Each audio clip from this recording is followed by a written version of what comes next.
The truth is in the basement. Grisha Yeager's final words to Aaron, Season 1, Episode 2. And then the show kept us out of that basement for 7 years. 7 years! Within the show's timeline, it's even longer. Aaron doesn't reach the basement until after the Return to Shiganshina arc. Fans theorized everything. Proof of the outside world, the origin of the Titans, Aaron's mother's secret, time travel devices, literally anything. The actual answer?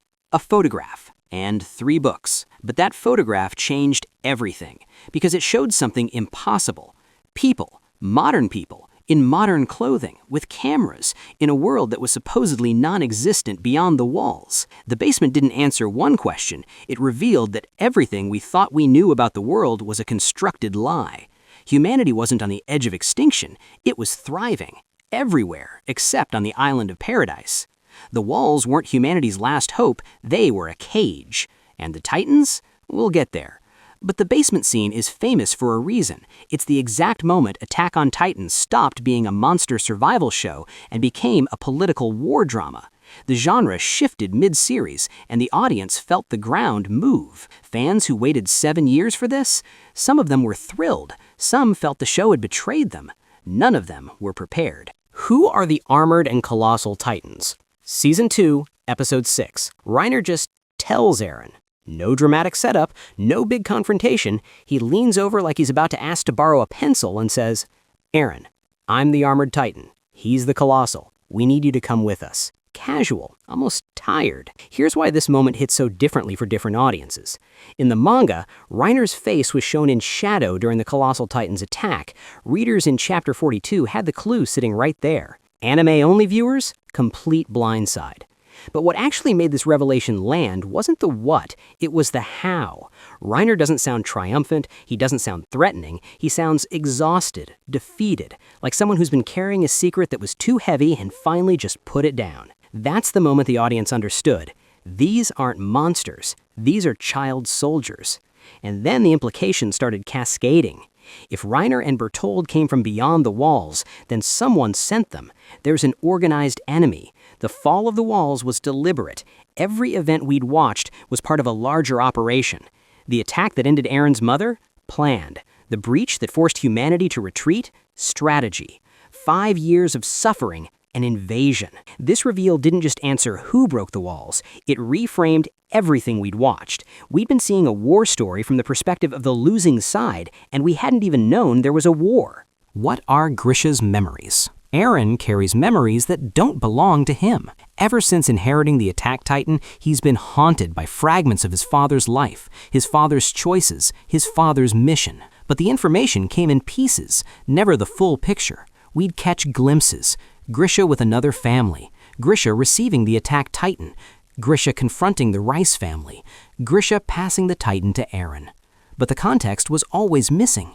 Just actions, no motives. Season 3's second half finally gave us everything, and it completely reordered the story. Grisha wasn't from Paradise, he was from Marley, an Eldian living in an internment zone, treated as a second-class citizen in his own country. His first son, Zeke, was taken by Marley to become a warrior.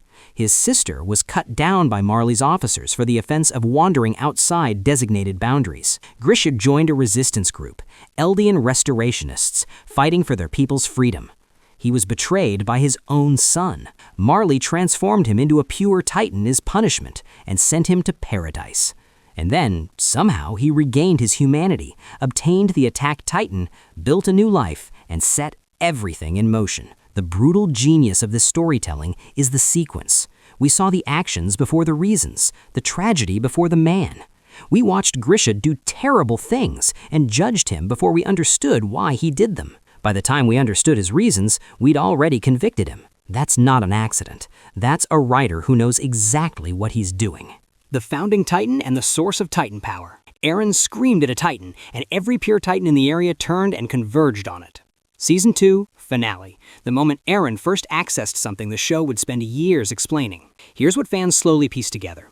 The founding Titan can command all Titans, every single pure Titan, every Titan shifter of Eldian blood. It's an ability that operates on the scale of a natural force. But there are 2 problems. Problem 1, only someone of royal blood can use it to its full extent. Eren has the Founding Titan, but he's not of royal lineage. His access to the power is limited, unless he makes physical contact with someone who carries royal blood. That's why Dina Fritz, the Smiling Titan who took Eren's mother, activated the power when Eren struck her. Contact with royal blood unlocked it temporarily. Problem 2, the Founding Titan carries the Vow of Renouncement, a covenant left by the 145th king of Eldia, who swore that the Eldian people would never resist, never fight back, never use the Founding Titan against the outside world. Any royal-blooded person who inherits the Founding Titan is bound by that vow, physically incapable of breaking it. Ari Rice couldn't break it, Frida Rice couldn't break it. If Historia had inherited it, she couldn't have broken it either. Eren, not royal blood. The vow doesn't touch him. So he has the power, but can't fully access it, unless he finds a workaround. He does, and the consequences are everything. The origin of YMIR Fritz. This show has 2 characters named YMIR, and for years that confused everyone. YMIR Fritz, the first Titan, the founder, gone 2,000 years ago.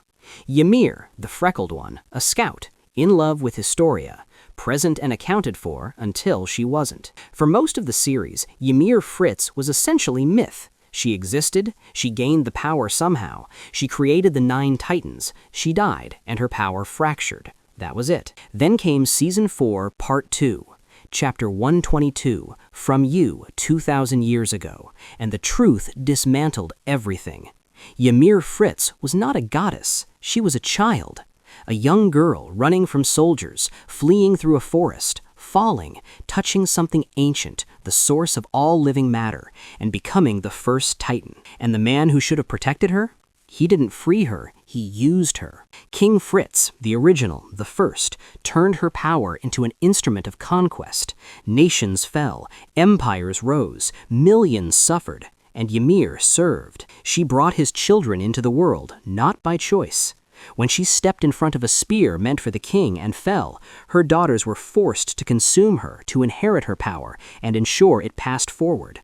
The cycle of inheritance began not as a sacred tradition, but as an act of desperation and control. And her soul, trapped in the Paths dimension for 2,000 years, endlessly building Titans, endlessly serving the royal bloodline, unable to rest, unable to refuse, because the king commanded her to obey, and she never learned how to say no. This is why Eren's plan works. He's the first person in 2,000 years who asked her what she wanted, didn't command, didn't demand, just asked.